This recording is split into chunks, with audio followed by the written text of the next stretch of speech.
Have you ever consumed a piece of media that was so good that you wish you could go back and experience it again for the first time? It could be a movie, a video game. For me, it's happened a few times before. My most recent occurrence of that is this book. It's called There Is No Antimemetics Division by an author who goes by the pen name Quantum.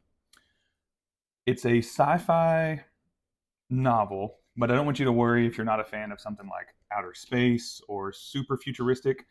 Think more relatable. It would be sort of like a Men in Black, maybe like an X Files. If you're into video games, think Control. I got major Control vibes from this novel. So it deals with concepts called anti memes, which are things that have anti-censoring properties built into them. So it's a really weird concept to grasp in the first place.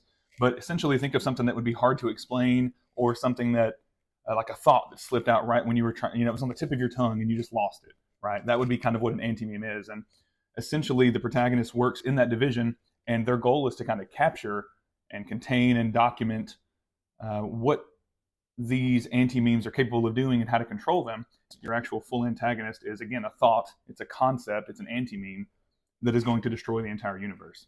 Really, your imagination is going to put in a lot of work with this book, but it was so vivid with its descriptions that it was a full read for me in a day. I read it in less than 24 hours. I could not put it down. It was a fantastic book. The book does a very good job of being accessible. It has a low barrier to entry because it does a great job of explaining these seemingly complex concepts or ideas in a simple, easy to understand way. So I definitely wouldn't be afraid to approach it, even if you're not a huge fan of sci-fi, just because it's such an interesting page turner. If you have read it, leave me a comment. Let me know what your thoughts were. I'd love to discuss this.